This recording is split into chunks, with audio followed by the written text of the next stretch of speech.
And now I'd like to introduce a panel. We've got a panel that's going to discuss trauma-informed care and why should we care. The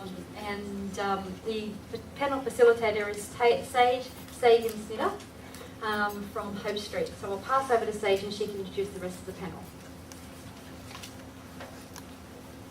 Okay, I have the pleasure of sharing the stage with a bunch of people with a whole wealth of experience.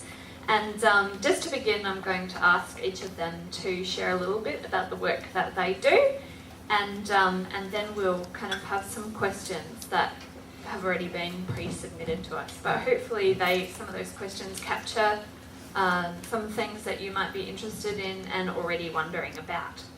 So first of all, I'd like to introduce Paula Hanlon.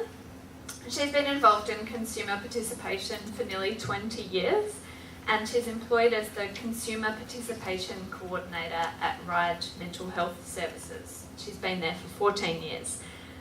She's a graduate in psychology and she's a surveyor for the Australian Council of Healthcare Standards. Her personal journey of recovery has taken her from a place of trauma to a place of hope, strength, a sense of purpose and empowerment. Thanks, Paula. Thank you.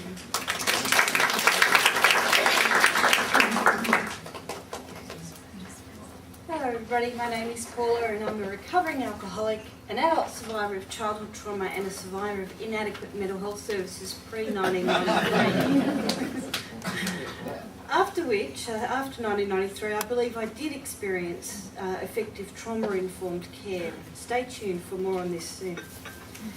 As a lost child, I experienced all forms of abuse. It was wonderful to hear Kathy. Every time I hear Kathy, I feel very validated, very grounded, very, it's okay to be here.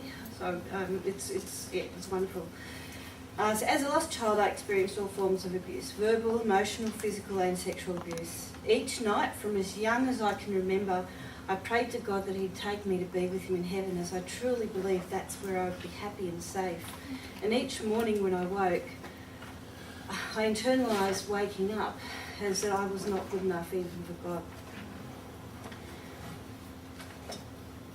My parents gave me alcohol as a baby to keep me quiet, and then as a young child, thinking they could teach me to be a social drinker.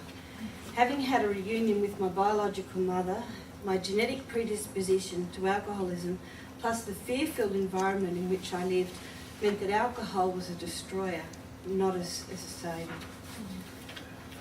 I grew into adulthood with chronic self-harm and suicidal behaviours, alcohol and drug abuse. I could not hold a job. I maintained dysfunctional, violent relationships that reinforced my internalised badness. I lived more in a psychiatric hospital in various states of madness, being diagnosed with schizophrenia, manic depression and borderline personality disorder all at the same time, and being treated with 24 tablets a day of 8 different medications. That went on for about 8 years. And I went from at the beginning of this I was size 8, but at the end of it I was 26 plus, so I put on a lot of weight. And this was our existence from 18 to 27. At 27 I finally entered sobriety and am now approaching my 20th sobriety anniversary in February of 2012. I had long given up on my life as something that could be happy, productive, or even long-lasting, but sobriety was essential for my recovery, followed by having the correct diagnosis. I heard what Kathy was saying about diagnosis, but for me back in 1993, that was actually really, really important. The therapy that went with that and people who believed in me, and this is, I think, the essence of the trauma-informed care. So what I've discovered about recovery is that it is a journey to piece together a life puzzle, like the Rubik's Cube. I don't know all the people that tried Rubik's Cubes back in the 80s, they're very frustrating. So like the Rubik's Cube, there are many difficulties and frustrations that all people experience in travelling their life journey. And some of us need more help to put this puzzle together. So people to encourage, to guide and support our journeys, to lift us up when we need it, to give us a boost. Due to time, I'm not going to discuss all these events that have been important in my recovery, but I would like to highlight a few. sobriety, of course, which I've mentioned, without which I have no self-respect or respect from others. The therapy I experienced, returning to studies and becoming a consumer worker, a role I believe is an honour to share the journeys of other people. In addition, learning to love and be loved, firstly by my cat Kimber, who is now nearly 16 years old, and then by other people who've had the patience to share my journey of learning to trust and to be open. And that was not easy. So I'm not going to read this definition of recovery, but it is a definition that I really love because it reminds us of the importance of hope, finding a sense of self, meaningful relationships, having a sense of purpose, the value of experiencing wellness and satisfaction with life. I believe when I began to work in therapy with my psychologist and then my care coordinator from 1993, that my recovery and my life actually began. I did my share of testing their patience, their loyalty and their stamina, and found two people who really cared. They put up with a lot of shit from me. And they still care, and I know that they care, and it's a wonderful relationship. The essentials of our clinical relationship was their caring, calm and non-judgmental approach. They related to me as a human being. They acknowledged my distress and showed me the humanness of difficulty in life experiences and human emotions. They role modelled adult behaviour. They gave me the time and space to recover in my time, not their time frames.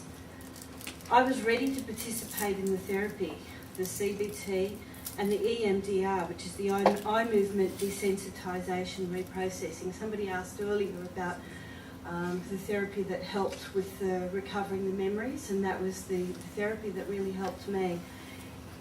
But it was like travelling to hell. But I learned to trust in them. I trusted in those two people, and they proved over and over again that they would be there to catch me, to support me when life was difficult. They had the clinical expertise to know when to slow things down and when to push on through the journey. Unfortunately, it was the right time. This relationship did come to an end as they both moved on, but so had I. Unfortunately, they're both in bureaucrat positions now, so it's a shame such great clinicians are now working as bureaucrats. Okay. The journey, however, was not over, with a new and unexpected fork in the road appearing in 2008. I began my weight loss journey, and within 12 months I began to experience again depression, anxiety and thoughts of self-harm, even suicide. After 10 years I returned to therapy with a psychologist.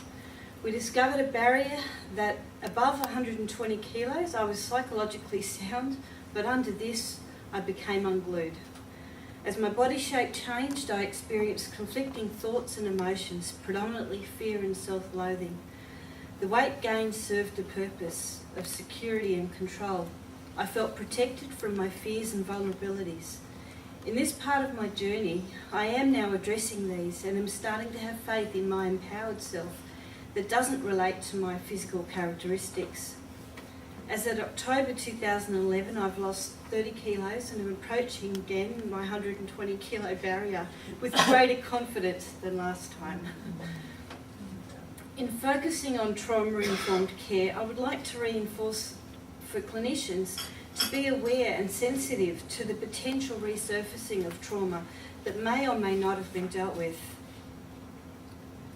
Because there's lots more I can say, but the time So whenever I talk about my recovery, I like to finish with this slide of my Kimber. She allows me to be maternal. She cuddles me every day. How many parents get that from their 16-year-olds? She reminds me that I'm needed and loved.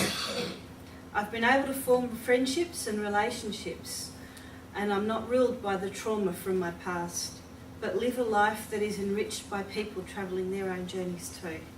So thank you very much for listening to me.